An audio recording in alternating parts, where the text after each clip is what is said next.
வணக்கம். என் பேர் வந்து ரஞ்சிதா. ஃபார்ம் மிராக்கல் ஹேண்டிகிராஃப்ட்ஸ்ன்னு சொல்லிட்டு பனை ஓலையில் கைவினை பொருட்கள்லாம் நம்ம பண்ணிகிட்ருக்கோம். ஃபஸ்ட்டு நான் என்னை அறிமுகப்படுத்திக்கிறேன். நான் வந்து படித்தது பார்த்திங்கன்னா டிப்ளமோ இன் சிவில் இன்ஜினியரிங். எனக்கு எதனால் பனையில் ஒரு ஆர்வம் வந்துச்சு அப்படின்னு சொல்லி பார்த்தீங்கன்னா, எனக்கு காலேஜ் படிக்கும்போதே இருந்து ஏதாவது ஒரு தொழில் தொடங்கணும் அப்படிங்கிறது தான் என்னோடய நோக்கமே. ஸோ என்ன மாதிரி தொழில் பண்ணலாம் அப்படின்னு சொல்லி பார்க்கும்போது ஃபஸ்ட்டு நான் வந்தது பார்த்திங்கன்னா, இயற்கை மூலிகை நாப்கின் சொல்லிட்டு நாப்கின் தான் முதல்ல நான் பண்ணிகிட்ருந்தேன். அதுக்கப்புறம் பார்த்திங்கன்னா லாக்டவுன் போட்டாங்க. ஸோ அது வந்து என்னால் மார்க்கெட்டிங் பண்ண முடியல. நான் டேரெக்டாக எல்லாமே ஆன்லைனில் தான் சேல்ஸ் பண்ணேன். லாக்டவுன் போட்டனால கொரியர் ஃபெசிலிட்டிஸ் எதுவுமே என்னால் அனுப்ப முடியல அப்படிங்கிறனால அந்த டைமில் எனக்கு பனை ஓலை பயிற்சி வந்து நான் கற்றுக்கிட்டேன். ஸோ ஒரு நாள் தான் நான் பயிற்சி போய் கற்றுக்கிட்டேன். அதை வந்து நான் வீட்டில் உட்காந்து செஞ்சு பார்க்கச்சல எனக்கு பனையில் வந்து ஒரு ஆர்வம் வந்துச்சு. நான் முதல்ல வியப்பாக பார்த்தது என்னென்னா, பனை ஓலையில் இவ்வளோ பொருட்கள் பண்ண முடியுமா அப்படின்னு சொல்லி தான் நான் ஃபஸ்ட்டு வியந்து பார்த்தேன். ஸோ அதுக்கப்புறம் நம்ம ஏன் பனை ஓலை பண்ணக்கூடாது அப்படிங்கிற ஒரு நோக்கத்தினால நான் பனை ஓலைக்குள்ளே நான் வந்தேன். இங்கே சென்னையில் பார்த்தீங்கன்னா இயற்கை சந்தை அப்படின்னு சொல்லிட்டு மாதத்தில் இல்லை ஒரு 6 மாதத்துக்கு ஒரு வாட்டி அந்த மாதிரி நிகழ்வு நடத்துவாங்க. நான் முதல்ல வந்து வள்ளுவம் இயற்கை சந்தையில் தான் நான் காட்சிப்படுத்தினேன். அந்த இடத்துலேயே வந்து எனக்கு வரவேற்பு ரொம்ப அதிகமாகவே இருந்தது. அதுக்கப்புறம் ஏன் இதை நம்ம மேற்கொண்டு மக்கள்கிட்ட கொண்டு போய் சேர்க்கக்கூடாது அப்படிங்கிற நோக்கத்தில் தான் இதுக்குள்ளே வந்தேன். பொதுவாக பார்த்தீங்கன்னா பனை ஓலையில் நீங்கள் வந்து பேசிக்காக பார்க்கக்கூடிய பொருள் பார்த்தீங்கன்னா இந்த மாதிரி மிட்டாய் பெட்டி இந்த மாதிரி தான் நீங்கள் பார்த்துருப்பீங்க.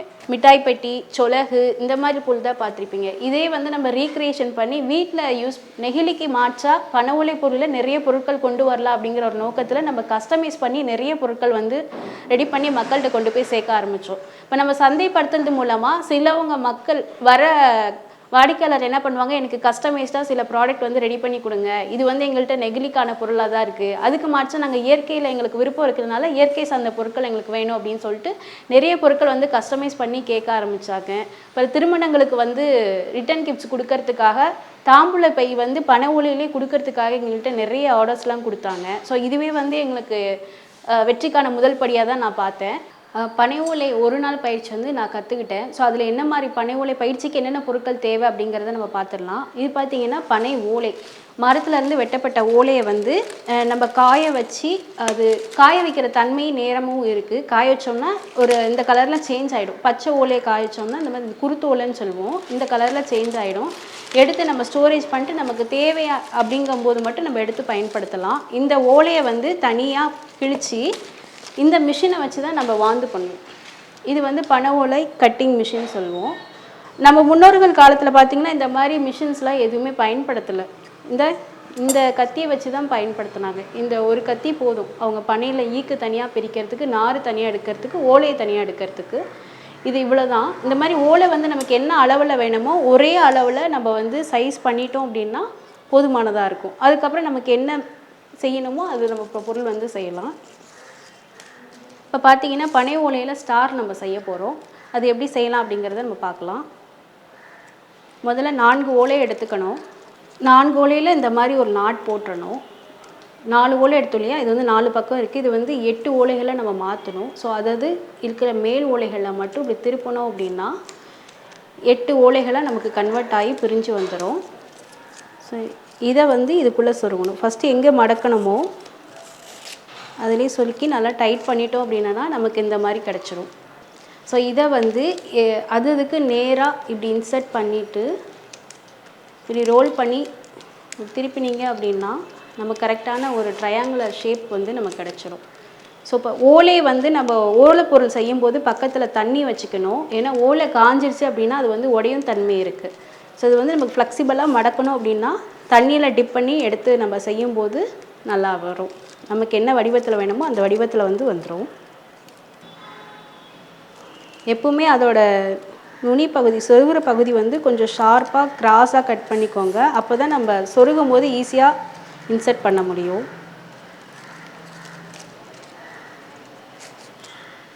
ரெடி பண்ணியிருக்க மாதிரி நம்ம 8 பக்கமும் இந்த மாதிரி செய்யணும். இதே மாதிரி எல்லா பகுதிகளும் நம்ம செய்யணும். இது பார்த்திங்கன்னா ஒரு பகுதி வந்து நம்ம ரெடி பண்ணிட்டோம். ஒரு பகுதியில் இந்த 4 ட்ரையாங்குலர் வந்துருச்சு. இப்போ அடுத்த பகுதி வந்து நம்ம ரெடி பண்ண போகிறோம். நான் சொன்ன மாதிரி நுனி பகுதி மட்டும் கொஞ்சம் கிராஸாக கட் பண்ணிக்கோங்க. ஏன்னா அப்போ நமக்கு இன்சர்ட் பண்ணும்போது கொஞ்சம் ஈஸியாக இருக்கும். இந்த மாதிரி கொஞ்சம் பொறுமையாக பார்த்து சுருக்கணும். ஓலை வந்து கிளியும். ஸோ அதனால் தண்ணியில் கொஞ்சம் டிப் பண்ணி நம்ம வடிவமைப்பு எப்படி வேணுமோ அந்த மாதிரி மாற்றிக்கலாம். இப்படி பொறுமையாக திருப்பி இப்படி இழுக்கும்போது இங்கே கொஞ்சம் லேசாக அழுத்தம் கொடுக்கணும். அழுத்தம் கொடுத்தோம்னா நமக்கு அந்த கரெக்டாக அதோட ஷார்ப் எட்ஜ் வந்து கரெக்டாக வரும். இந்த மாதிரி அழுத்தம் கொடுத்து தான் நம்ம செய்யணும். ஆனால் ரொம்பவும் கொடுத்துடக்கூடாது, நார்மலாக பொறுமையாக கொடுக்கணும். இதுக்கு அடுத்த பகுதி நம்ம ரெடி பண்ண போகிறோம். அடுத்தது இந்த மாதிரி சொருவிக்கோங்க. இன்சர்ட் பண்ணிவிட்டு கொஞ்சம் கிட்ட வந்தோடனே இது இப்படி உள்பக்கமாக இப்படி திருப்பினீங்கன்னா நமக்கு வந்து கொஞ்சம் கரெக்டான இது வந்துடும். அடுத்து கடைசி பகுதி. இதில் பனை ஓலையில் என்ன ஒரு இதுன்னா, நம்ம எது எப்படி எந்த பக்கம் சொருகினாலும் அதில் நமக்கு ஒரு மாடல் கிடைக்கும். பனை ஓலையை பொறுத்த வரைக்கும் நம்ம புதுசாக க்ரியேஷன் பண்ணிக்கிட்டே இருக்கலாம். நமக்கு வேணுங்கிற மெத்தடில் நம்மளே ரெடி பண்ணிக்கலாம். 8 பகுதியுமே நம்ம பண்ணியாச்சு. பண்ணதுக்கப்புறம் பார்த்திங்கன்னா இந்த பக்கம் 4 ஓலை, இந்த பக்கம் 4 ஓலை, நமக்கு இந்த மாதிரி ஒரு பூ வடிவம் கிடைக்கும்.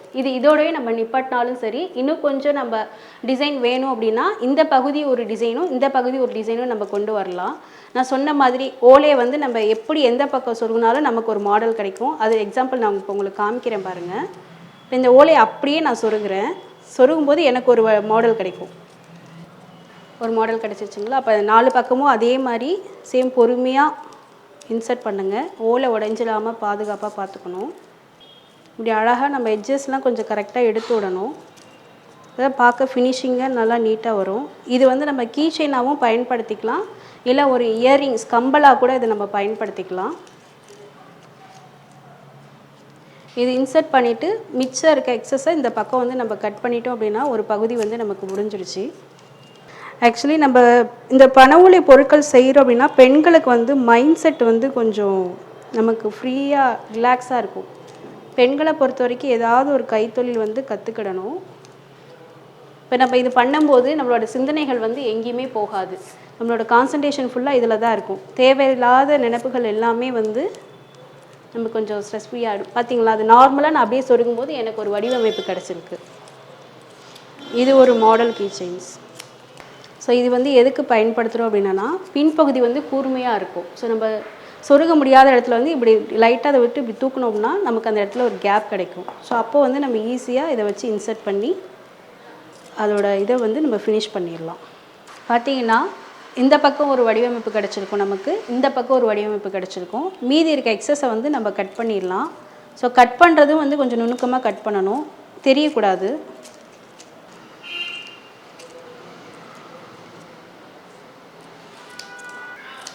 ஸோ கட் பண்ணதுக்கப்புறம் பார்த்திங்கன்னா அழகான கீ செயின் வந்து நமக்கு கிடச்சிச்சு. இது வந்து நம்ம இயரிங்ஸாகவும் நம்ம பயன்படுத்திக்கலாம், இல்லை ஒரு செயின் மாதிரி செய்கிறோம் அப்படின்னா அதுக்கு வந்து இது மாதிரி பென்டென்ட் டாலராக கூட நம்ம யூஸ் பண்ணிக்கலாம்.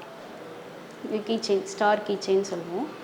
அடுத்து பார்த்திங்கன்னா நம்ம பனை ஓலையில் கொட்டான் பெட்டி பார்க்க போனோம். அது செய்யறதுக்கு பார்த்திங்கன்னா பனை ஓலையை வந்து ஒரே அளவில் நம்ம வந்து சைஸ் பண்ணி கட் பண்ணிக்கலாம். இப்போ வந்து பெட்டி செய்கிறனால நான் வந்து ஒரு 12 ஓலை எடுத்திருக்கேன். எப்படி செய்யலாம் அப்படிங்கிறத இப்போ நம்ம பார்க்கலாம். இது வந்து நம்ம ட்ரெடிஷ்னல் முறைப்படி செய்கிறது. ஸோ மடுக்கு பின்னலில் போடுறோம் அது அப்படின்னு சொல்லுவோம்.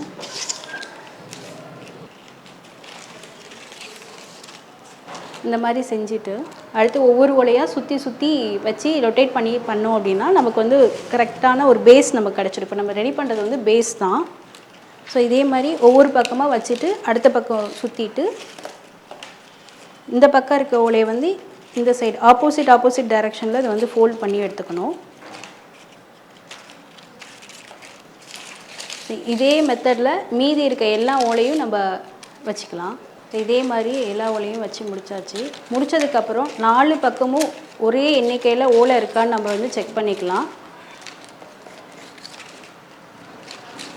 ஸோ முடிச்சதுக்கப்புறம் நமக்கு இந்த மாதிரி கிடைக்கும்.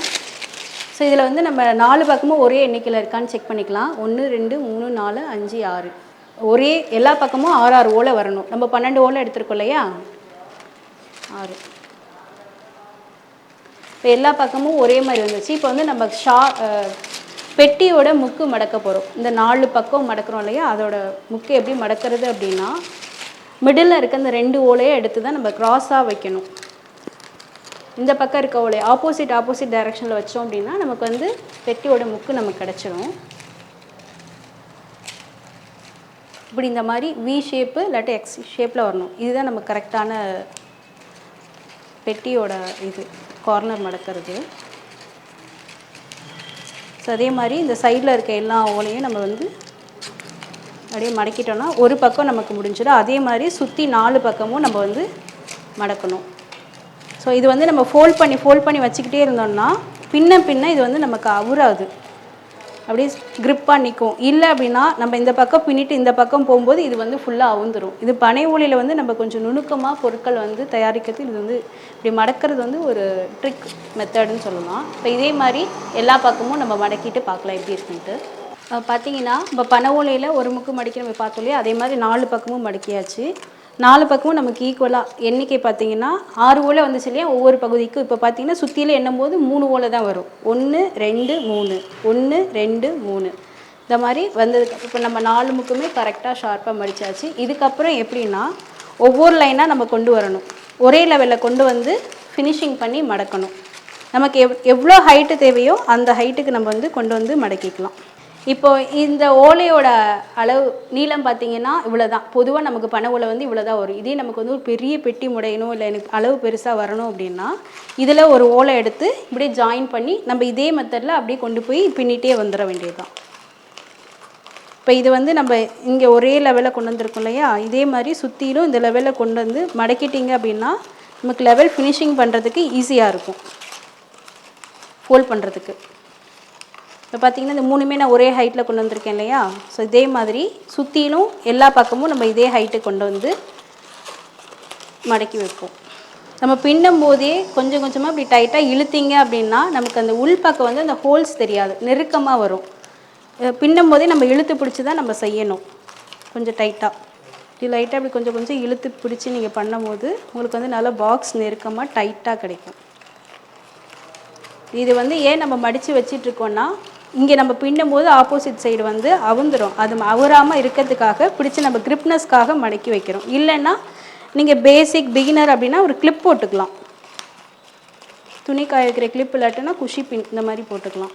ஸோ இந்த மாதிரி இப்படியே மடக்கி எல்லாமே ஒரே ஹைட்டுக்கு வந்ததுக்கப்புறம் நமக்கு என்ன ஹைட்டு வேணுமோ அந்த ஹைட் வந்தோடனே ஃபினிஷிங் பண்ணிக்க வேண்டியது தான். பார்த்திங்கன்னா இது வந்து நம்ம ஒரே லெவலில் மடக்கியிருக்கோம். இதை இன்சர்ட் பண்ணுறது கூட நமக்கு இந்த மாதிரி வி ஷேப்பில் வேணும் அப்படின்னாலும் இப்படியே நம்ம மடக்கிக்கலாம். அப்படி இல்லாமல் எனக்கு வந்து இந்த மாதிரி ஃபினிஷிங் வேணும் அப்படின்னாலும் நம்ம இந்த மாதிரி ஃபினிஷிங்கில் கூட கொண்டு வந்துக்கலாம். இப்போ வந்து நான் உங்களுக்கு வி ஷேப்பில் தான் மடக்கி காமிக்க போகிறேன். ஸோ எப்படி பண்ணுறதுன்னு பார்க்கலாம் பாருங்கள்.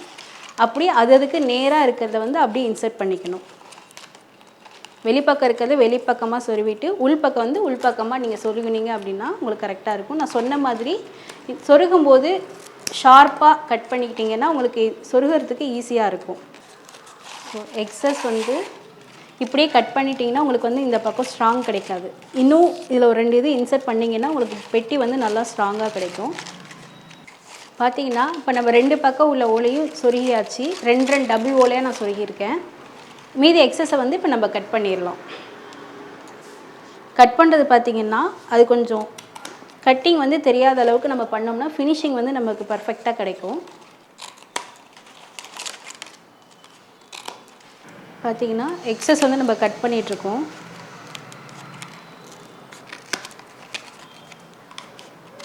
ஃபைனல் அவுட்புட் நமக்கு எப்படி இருக்குங்கிறது பார்த்துக்கலாம்.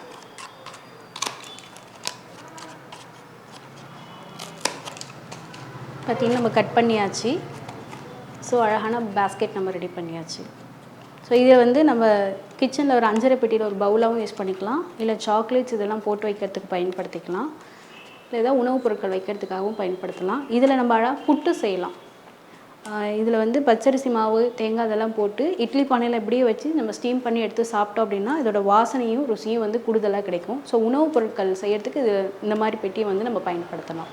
பார்த்திங்கன்னா நம்ம பனை ஓலையில் பயிற்சி வகுப்புகளும் கொடுத்துட்ருக்கோம். நீங்களும் இதில் ஒரு தொழில் முனைவராக கூட வரலாம். பனை ஓலை பயிற்சியில் வந்து நாங்கள் அடிப்படை பின்னலேருந்து, அதாவது நம்ம முன்னோர்கள் பயன்படுத்தின மிட்டாய் பெட்டியிலேருந்து நம்ம வீட்டுக்கு பயன்படுத்தக்கூடிய மேட் இந்த மாதிரி பொருட்கள் எல்லாமே நம்ம வந்து பயிற்சி கொடுத்துட்ருக்கோம். நீங்கள் இந்த ஒரு பொருள் உற்பத்தி பண்ணிவிட்டு இதை உங்களுக்கு வந்து விற்பனை பண்ண தெரியல, சந்தைப்படுத்த தெரியல அப்படின்னாலும் ஒன்றும் நீங்கள் பிரச்சனையே இல்லை. நீங்கள் பொருள் உற்பத்தி பண்ணீங்க அப்படின்னா அது நாங்களே கூட வாங்கி நாங்களே சந்தைப்படுத்திக்கிறோம். நீங்களும் ஒரு வீட்டில் இருக்கீங்க, எதுவும் பண்ண முடியல அப்படின்னாலும் இந்த ஒரு ஆப்ஷனை நீங்கள் யூஸ் பண்ணிக்கோங்க. ஐயா வணக்கம். ஐயா வணக்கம். உங்கள் பேர் என்னங்க? பன்னீர்செல்வம் சார். இது என்ன ஊருங்க இது? வேளச்சேரி. வேளச்சேரி வந்தவாசியா? வந்தவாசி. வந்தவாசி விட்டோம். வந்தவாசி. நீங்கள் இப்போது என்கிட்ட பேசும்போது என்ன சொன்னீங்க, நான் இது மாதிரி வந்து ரசாயன விவசாயம் தான் பண்ணிக்கிட்டு இருக்கேன் அப்படின்னு சொல்லிட்டு இயற்கை விவசாயத்துக்கு மாற போகிறேன்னு சொல்லிட்டு ஒரு தகவல் சொன்னீங்க. அதனால் உங்கள்கிட்ட மேலே கொண்டு தகவலை தெரிஞ்சுக்கலான்னு பார்க்குறேன். ஏன்னா நிறைய பேர் இப்போ ரசாயன விவசாயம் பண்ணிக்கிட்டு இருக்காங்க, மகசூல் எடுக்கிறாங்க, நிறைவாக இருக்காங்கன்றது தான் இப்போது ஒரு தற்போதைய நிலைமை. ஆனால் இப்போது சமீபத்துடைய சூழ்நிலையில் எல்லாருமே இயற்கை விவசாயத்துக்கு மாற வேண்டிய ஒரு கட்டாயத்தில் இருக்கும். ஏன்னா உடல்நலக்கேடு, ரசாயன உரத்தால் அல்லது பூச்சி மருந்தால், அதனால் நம்ம இயற்கை விவசாயத்துக்கு மாற வேண்டிய ஒரு கட்டாயத்தில் இருக்குன்றத நீங்களும் உணர்ந்து மாற போகிறீங்கன்னு சொல்லிட்டு நீங்கள் உறுப்பினராக இருக்கிற ஹேண்ட் இன் ஹேண்ட் நிறுவனத்துலேருந்து சொன்னாங்க எங்களுக்கு. அதை பற்றி தான் இப்போ உங்கள்கிட்ட தகவல் கேட்க போகிறேன். இப்போ நீங்கள் என்னென்ன பயிர் சாகுபடி பண்ணிருக்கீங்க? நெல் போட்டிருக்கிறேன், மல்லாடை போட்டிருக்கிறேன், மிளகாய் நட்டுருக்கிறேன். இது வரைக்கும் இப்போதைக்கு 3 பயிர். நெல் என்னென்ன ரகம் போடுறீங்க? நெல் வந்து ஒரே ரகம் குண்டு மட்டும்தான் நட்டுருக்கிறேன். பொன்னி நடுவேன். ஒரு பாகம் பொன்னி, 2 பாகம் குண்டு, ஒரு பாகம் பொன்னி. வீட்டுக்கு மட்டுமா? வீட்டுக்கு நான் விற்பனைக்கு. அடுத்ததுங்க மல்லாக்கொட்டை? மல்லாட்டையும் அது விற்பனைக்கு தான். வீட்டுக்கு தேவையான. அது என்ன ரகம்? அது வந்து நாட்டு மல்லாட்டை தான். நாட்டு மல்லாட்டை TM7. அடுத்து மிளகாவா? மிளகாய், அது நாட்டு மிளகாய் தான். நாட்டு மிளகாய் பண்ணுறீங்க. நாட்டு மிளகாய் வீட்டுக்கு. அதில் எப்படி உங்களுக்கு மகசூல் வருமானம் எப்படி நிறைவாக இருக்கா? நிறையா இருக்குதுன்னா அது ஒரு பாகம் கிடைக்கும், ஒரு பாகம் கிடைக்காமல் போயிடுது. அது செலவு பண்ணுறது பொறுத்தளவுக்கு ஒரு பாகம் கொடுக்குது, ஒரு பாகம் நஷ்டமாகவும் போகுது, ஒரு பாகம் லாபமாகவும் வருது. அதுதான் நஷ்டம் ஆகிறதுக்கு லாபம்னா சரி, நஷ்டம் ஆகிறதுக்கு என்ன வாய்ப்புகள் இருக்குது? நஷ்ட வாய்ப்பு இருக்குதுன்னா அது சரியான முறையில் அந்த பூச்சி மருந்து வாங்கி அந்த அடித்து இது பண்ணி ஒன்றையும் அது வந்து பலனுக்கு வராது போயிடுது. ஒரு சரி போயிடுது. சரி போயிடுது. அதை வந்து இதுவாக நஷ்டமாக போயிடுது. ஒரு பாகம் பலன் கொடுக்குது. எத்தனை வருஷம் விவசாயம் பண்ணுறீங்க? நான் ஒரு வந்து 5 வருஷமாக. 5 உங்களுக்கு கண்டிப்பாக அனுபவம் நிறைய இருக்கணும். அது ஏன் ஒரு பாகத்தில் குறையுது, ஒரு பாகத்தில் நிறைவாக இருக்குன்னா ஏதோ ஒரு விஷயம் அதில் மறைஞ்சிருக்கு. அது தெரியல சார். அது தெரியல. அது மண்ணினுடைய தன்மை எப்படி மாறுதா எப்படின்றது தெரியல சார். அதுதான் நீங்கள் வந்து இப்போ என்ன பண்ணணும், தெரிஞ்சுக்கணும். ஏன்னா எப்போவுமே இப்போ நம்ம கூட என்ன பண்ணுறோம், உடம்புல நம்ம எதுவுமே சாப்பிடாம உழைச்சிக்கிட்டு மட்டுமே இருந்தால் உடம்புல சக்தி இருக்குமா? அது மாதிரி தான் இப்போ நீங்கள் போடுற உரமோ அல்லது கீழே போடுறீங்க இல்லையா, ரசாயன உரம், யூரியா, சூப்பராக போடுறீங்களா, அந்த போடுற உரம் வந்து மண்ணில் போடுறீங்க, பயிர் கொடுக்குறீங்க. பயிர் வந்து ஓரளவுக்கு தான் நம்ம சத்து எடுத்துக்கும், மீதியெல்லாம் மண்ணில் தங்கிடும். சரிங்களா? சொல்கிறது உங்களுக்கு ஏன்னா சந்தேகம் தான் கேளுங்க. இப்படி மண்ணில் தங்கி தங்கி தங்கி மண் என்ன ஆகிடுது, மலடாகி போகுது. அதான் சொல்கிறேன். என்ன சொல்கிறோம், மண் வளம் வந்து கெட்டு போகுது. மண் மலடாகி மண் வளம் கெட்டு போகுது. அதனால் அதனுடைய மகசூல் திறனும் குறையுது. இதுதான் வந்து விஞ்ஞானிகள் சொல்கிறது, இயற்கை விவசாயம் பண்ணுறவங்களுடைய அனுபவ விவசாயிகள் சொல்கிறதுடைய. நம்ம மலரும் பூமி நிகழ்ச்சியிலே பார்த்திங்கன்னா அதில் வந்து உங்களை மாதிரி விவசாயிகள், அனுபவப்பட்ட விவசாயிகள், அவருடைய சொந்த அனுபவங்களே இதெல்லாம் சொல்கிறாங்க. நான் சொல்லலை. இப்போ நான் சொன்னதெல்லாமே விவசாயிகளுடைய அனுபவங்கள் தான். இது மாதிரி நேரத்தில் ஒரு கட்டத்தில் என்ன ஆகுன்னு கேட்டிங்கன்னா மகசூல் குறைய ஆரம்பிச்சிடும். நீங்கள் என்ன உரம் போட்டாலுமே கேட்காது. ஒரு நோய் முற்றி போனால் என்ன ட்ரீட்மெண்ட் கொடுத்தாலும் சரியாகிறது இல்லைல்ல, அது மாதிரி தான் இதுவும். அப்படி தான் இதுதான் வந்து உண்மையான தத்துவம். மண்ணை வந்து உயிர் இருக்கணும். மண்ணில் வந்து நுண்ணுயிர்கள் இருக்குது, உயிர் வாழ உயிர்கள்லாம் இருக்குது மண்ணில். அடுத்தது இந்த கார்பன்னு சொல்லுவாங்க, ஆர்கானிக் கார்பன், கரிம சத்து, அது குறைஞ்சிக்கிட்டே போகும். இது வந்து நாளடைவில் பார்த்திங்கன்னா என்ன தான் நீங்கள் உரம் போட்டாலும் சரி, என்ன தான் செலவு பண்ணாலும் சரி, என்ன யூரியா வாங்கி வந்து கொட்டினாலும் சரி, பயனளிக்காது. இதுதான் விவசாயத்துக்கு தத்துவம். அந்த காலத்தில் நம்ம என்ன பண்ணோம், நிறைய உற்பத்தி பண்ணோம், பசுமை புரட்சி வந்தது, நிறைய மகசூல் எடுக்கணும், ஜனங்களுக்கு நிறைய சோறு போடணுன்ட்டு பசுமை புரட்சி கொண்டு வந்தோம். அப்போ வந்து நம்ம எல்லாம் உரம், பூச்சி மருந்து எல்லாம் நிறைய பண்ணோம், நல்லா சாதனைகள்லாம் பண்ணோம். ஒரு 70 மூட்டை நெல், 60 மூட்டை நெல்லெல்லாம் அறுவடை பண்ணியிருக்காங்க நம்ம விவசாயிகள். அது ஒரு கட்டத்தில் அந்த சீர்கேடை இப்போ வந்து உணர ஆரம்பிச்சிட்டாங்க. எங்கே பார்த்தாலும் ஆஸ்பத்திரி, எங்கே பார்த்தாலும் மெடிக்கல் ஷாப்பு, எங்கே பார்த்தாலும் மனுஷனுக்கு நோய். ஆமாவா இல்லையா? கிராமத்திலே இப்போ ஆஸ்பத்திரி வந்துடுச்சு, டாக்டர் வந்துட்டார். மண்ணு மேம்படுத்தணும், அதில் வந்து மக்களுக்கு வந்து நோய் இல்லாமல் பயிர் வச்சு சாப்பிடணும். மக்கள் மட்டும் இல்லை, அதே தான் நீங்களும் சாப்பிட போகிறீங்க. அதுதான் நான் அந்த குண்டு நெல், அந்த கிச்சல் சம்பா, அந்த கடலை நம்ம உபயோகப்படுத்த போகிறோம், நம்ம குடும்பத்துக்கும். அதே மாதிரி தான் விற்க போகிறோம், நம்ம வாங்குறவங்க. அந்த எண்ணம் வந்து உங்கள் மனசில் வந்துச்சா இல்லைன்றது இவ்வளோ நேரம் நான் பேசிட்டு காரணமே வரணும் சார். அதாவது நான் மக்களுக்கு கொடுக்கணும் இல்லை, என் குடும்பத்துக்காக நான் கொஞ்சம் அந்த மாதிரி பண்ணணும். அப்படியாவது நினைங்க. வரணும் சார். முதல்ல அப்புறம் பார்த்துக்கலாம். என் குடும்பத்துக்காக நான் பண்ணி கொடுக்கணும். இப்போ இயற்கை விவசாயத்துக்கு மாற போகிறீங்க. என் குடும்பத்துக்கு தேவையானது கொஞ்சம் பண்ணி நான் என் குடும்பத்துக்காக பண்ணணும் சார். இன்னும் ஆரம்பிக்கல சார். மாற போகிறீங்க. மாற போகிறேன் சார். மாற போகிறீங்கன்னா எந்த போகத்திலும் செய்ய போகிறீங்க? நான் அடுத்து இதுக்கு போகிறதுக்கு செய்யலாம் சார், செய்கிறதுக்கு நான் எதுவாகிறேன் சார். நெல் பயிர் இப்போதைக்கு பண்ண முடியாது, எதனா ஒரு பிஞ்ச பயிர் மாதிரி மல்லாட்டியோ ஒரு இதுவோ இது மாதிரி ஒரு அந்த மாதிரி முயற்சி பண்ணுங்க. நான் என்ன அதை சொல்கிறேன், பண்ணிவிட்டு உங்களுக்கு மொத்தம் எத்தனை ஏக்கர் இருக்குது? எனக்கு மொத்தம் ஒரு 2.5 ஏக்கர் 2.5 ஏக்கர். 2.5 ஏக்கரில் நீங்கள் செய்யக்கூட வேண்டாம், அரை ஏக்கரில் செஞ்சு பாருங்கள். அதுதான் ஒரு 1/2 ஏக்கர் அதுக்குன்னு ஒதுக்கலான்னு சார். உங்களுக்குன்னு சொல்லிட்டு ஒரு எண்ணம் வரும். நம்ம சொன்னதெல்லாம் ராமலிங்கம் செய்கிறதும் கரெக்டு, இவங்க சொன்னதும் கரெக்டு, நம்ம செய்யலான்ற ஒரு எண்ணம் உங்கள் மனசில் வந்தாதான் முதல்ல நமக்கு நம்பிக்கை வந்தால் செய்ய முடியும். ஸோ அந்த நம்பிக்கை வந்திருக்கா இல்லையா? எப்போது வந்துருக்கு சார், வந்துருக்கு சார். இப்போ கூட வேர்க்கடலை போட்டிருக்கிறேன், மருந்து இது பண்ணாமல் தான் அதை அப்படியே அதிலேருந்து ஒரு 10 வருஷமாக அதை அப்படியே பண்ணி கொண்டு வந்துடுறேன். அது அந்த அளவுக்கு ஈல்டு அப்படியே கிடைக்கும். பூச்சி மருந்து அடிப்பீங்க, அதை அடிச்சிட்டேன் சார். அதான் அதை அடிச்சிருக்கேன். நீங்கள் அதிகமாக உரம் போடுறதால தான் பூச்சிகள் அட்ராக்ட் பண்ணுது, பூச்சிகள் கவருது. இப்போ பச்சை பசேல்னு பூச்சிகள் புத்தி அதிகம் நம்மளை விட. பச்சை பசேலுங்கிற பயிர் தான் போய் உட்காரோம், காஞ்சி போஞ்சு சோஞ்சி போன பத்துக்கெல்லாம் பூச்சி வராது. ஸோ உரம் போட்டு போட்டு போட்டு பூச்சி நம்மளை கூப்பிட்றோம், அதில் தான் பூச்சி தாக்குது. அப்போ அந்த மருந்து அடிக்கிற வேண்டிய அவசியம் இருக்காது. அதுக்காக சொல்கிறேன். இப்போ ராமலிங்கத்தை கேட்டு பாருங்க, அவர்கிட்ட பேசும்போது சொன்னார், நாங்கள் எந்த மருந்தும் அடிக்கிறது கிடையாது சார், உரம் போடுறது கிடையாது, நாங்கள் உபயோகப்படுத்துறதெல்லாம் இயற்கை இடுபொருள், பஞ்சகாவியா, ஜீவாமிர்தம், மீன் அமிலம், மண்புழு உரம், மாட்டு செடியை நல்லா மலர் செடி நல்லா தலை நீங்களே பார்க்குறீங்களா? எங்கள் செடி விதையும் இப்போதான் உங்கள் முகத்திலே சிரிப்பு வந்திருக்கு சார். இதுதான் எனக்கு ரொம்ப சந்தோஷமாக இருக்குது. இந்த ஒரு நிகழ்ச்சி மூலமாக குறைஞ்சபட்சம் இயற்கை விவசாயம் மாறுங்க. அடுத்து நீங்கள் ஒரு போகம் முடித்த உடனே உங்கள்கிட்ட வரோம், நீங்கள் இயற்கை விவசாயத்தினுடைய அனுபவத்தை எங்ககிட்ட சொல்கிறீங்க, சரிங்களா? சரிங்க சார். மாறுவீங்களா? கண்டிப்பாக மாறுறேன் சார். நன்றி, வணக்கம். நன்றிங்க.